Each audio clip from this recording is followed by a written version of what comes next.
the real reason why Dr. Drew was not fired but left HLN and CNN.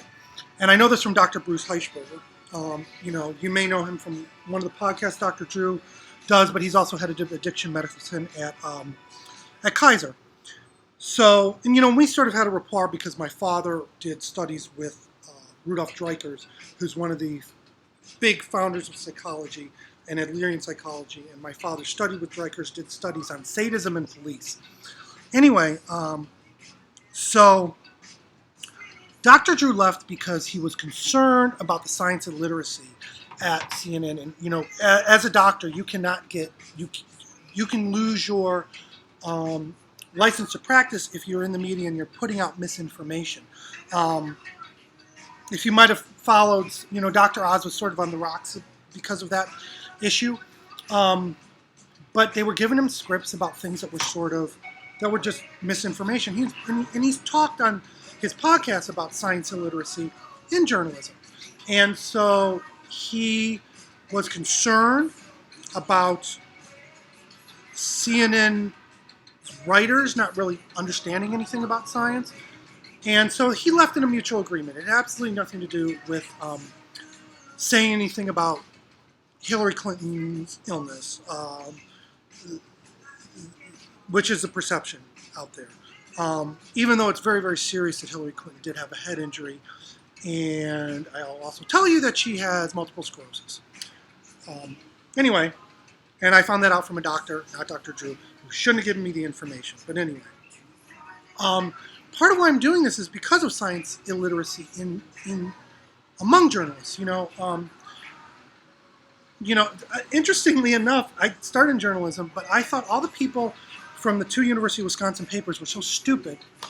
And, people who are black like me are always very obsessed with how, unfortunately, white people see them as intelligent. And journalists are so stupid. The people I worked with at the student paper were so stupid. I went back to school for computer programming because I wanted to prove to myself that I was not as dumb as them, and that's why I did journalism. The liberal arts, they don't really make you take science classes, hard science classes like they used to.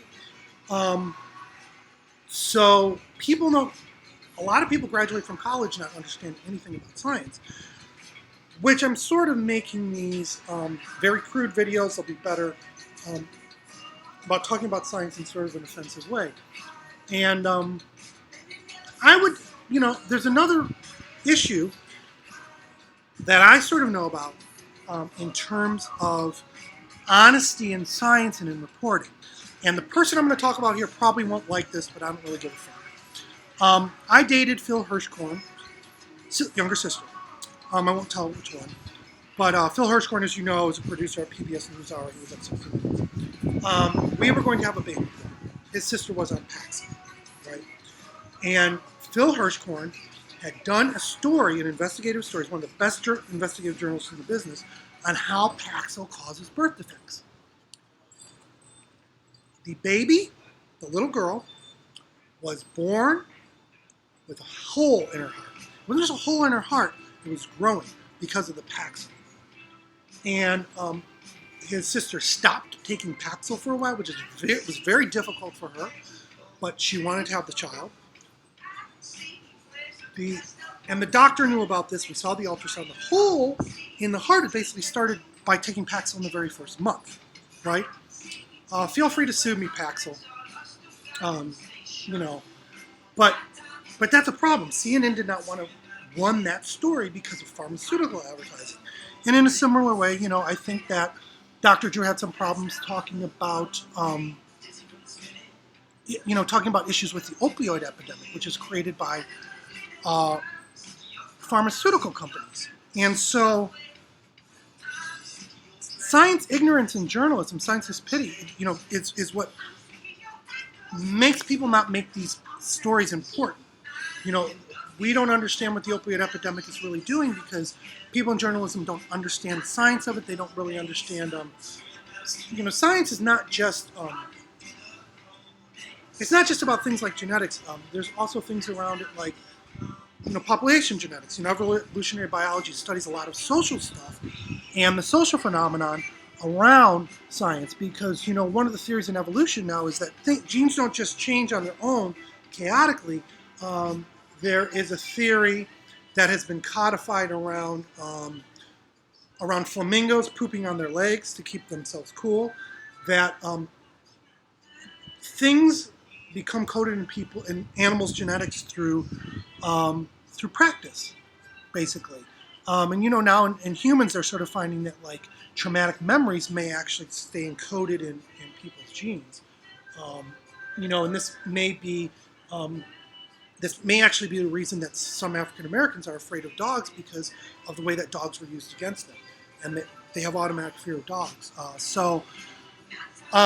But I'll give a big bomb drop out there. So I did contracting for design in PowerPoint, and one of the things I did is I did a president's meeting for Wyeth Pharmaceuticals, and this relates to science stupidity and the problem with not reporting on pharmaceutical companies. And one of the reasons that you have a security clearance to do a president's meeting, which is where the board and the presidents meet very secretively and they talk about the direction of the company. I did this for Wyeth, not one of the biggest companies. But during these meetings, there is a PowerPoint slide which lists all the names of people on the board and decision makers. And it basically has, under their name, the amount of years that they will go to jail if the pharmaceutical company is ever caught for doing the illegal shit that they do. I am not kidding about this. I have no problem exposing this because I think it should be. But that's how deep it is. So, we all know CNN is junk. I don't agree with Donald Trump, but Noam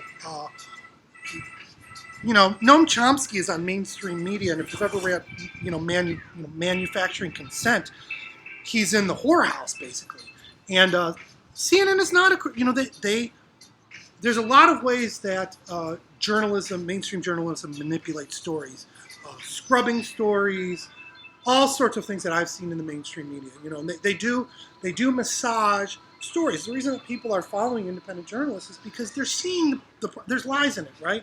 I've worked in it, and feel free to contact me if you guys want a video with specific names of journalists who have done stuff which should be unethical, but basically omits information. I'll talk about one, Christina Douglas. I hate the mainstream media, probably more than Alex Jones. Christina Douglas, who is at ESPN magazine.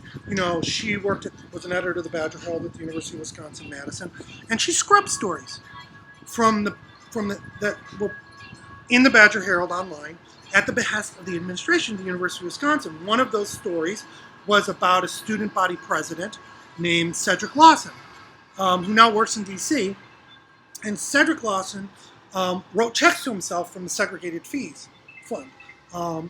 Felony levels amounts of checks. And the segregated fees fund is basically something that students at the University of Wisconsin automatically have to pay into. And the story was scrubbed. So if Cedric Lawson ever moves up in the Democratic Party and runs for office, you'll never know that he stole money, right? And then on top of that, Cedric Lawson sent me a stupid email where he said that the co-presidents and someone else on Associated Students of Madison did a white thing when they called police on him. That's not a white thing when you write checks. It's fraudulent. It's stealing from students. Try going after me, bitches, because I'm sick of this kind of stuff. It makes me angry, and that's why I'm making this. That's partially why I'm doing this channel. No one at the papers are going to go after me because I know people on the student papers who got away with rape. I do. But again, that's the kind of people in the media. It's very unethical. And so science ignorance mixed with people being unethical and immoral becomes a huge problem. Right? We saw this with the Charlie Gard story in terms of making it a political football, which is a shame for a sick kid, and also the shame from parents who don't know anything about genetic testing. So that's the real reason Dr. Drew left CNN and HLN,